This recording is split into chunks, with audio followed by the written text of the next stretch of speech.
ಸರ್ಕಾರದಿಂದ ನಾವು 50 ರೂಪಾಯಿ ಎಕ್ಸ್ಟ್ರಾ ದುಡ್ಡು ಕೊಡ್ತಾ ಇದ್ದೀವಿ.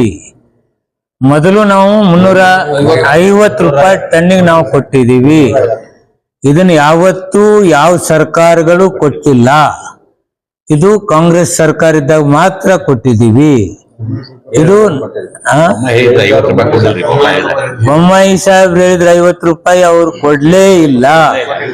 3 ದಿವಸ ವಿಧಾನಸೌಧದಾಗ ಉಪವಾಸ ಕೂತ್ರು ಬಂದು ಮಾತಾಡ್ಸ್ಲಿಲ್ಲ. ಈಗಲೂ ನಾವು ಇದೀವಿ. ನಾವು ರೈತರ ಗಮನವನ್ನಿಟ್ಟುಕೊಂಡು ಸರ್ಕಾರದಿಂದ 50 ರೂಪಾಯಿ ಕೊಡ್ತಕ್ಕಂಥ ಕೆಲಸ ನಾವು ಮಾಡ್ತೇವೆ. ರೈತರ ಹಿತ ಕಾಪಾಡ್ಲಿಕ್ಕೆ ನಾವು ತಯಾರಿದ್ದೀವಿ.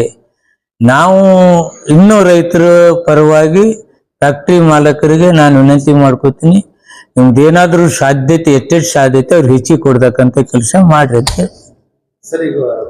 ನೋಡೋಣ. ಇನ್ನು ಆ ಪ್ರಸಂಗ ಬಂದಾಗ ಹೇಳ್ತೀನಿ. ನಾವ್ ಇನ್ನೊವ್ರು ಚಾಲು ಮಾಡ್ತಾರತ್ತು ಗೊತ್ತಿಲ್ಲ, ಅವ್ರು ಬಂದ್ ಮಾಡ್ತಾರೋ ಗೊತ್ತಿಲ್ಲ, ನಾನೇಂಗ್ ಹೇಳಿ. ಅಂತವ್ರು ಕೊಡ್ಲವರಲ್ಲ. ಮತ್ತೆ ಫ್ಯಾಕ್ಟ್ರಿ ಮಾಲಕರು ಯಾರು ರೈತರು ತಂದು ಕೊಡ್ತಿದ್ರಪ್ಪ ಅಂದ್ರೆ ಅವ್ರು ಮಾಡಿರ್ಬೇಕು.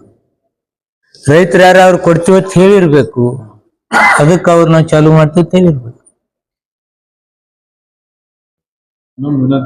ತಮ್ಮ ಮೂಲಕನು ವಿನಂತಿ ಮಾಡ್ಕೋತೀನಿ, ದಯಮಾಡಿ ಮುಖ್ಯಮಂತ್ರಿಗಳು ಒಂದು ಕನ್ಕ್ಲೂಷನ್ ಬಂದು ರೇಟ್ ಹೇಳಿದ್ದಾರೆ, ದಯಮಾಡಿ ಒಪ್ಪಿ.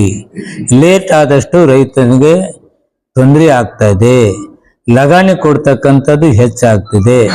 ಅದಕ್ಕೆ ಅವಕಾಶ ಕೊಡ್ಲಾರ್ದಂಗೆ ಎಲ್ಲರೂ ರೈತರ ಹಿತ ಕಾಪಾಡೋದಕ್ಕೆ ಭದ್ರ ಆಗೋಣ ಅಂತಕ್ಕಂಥ ವಿನಂತಿ ಮಾಡ್ತೀನಿ.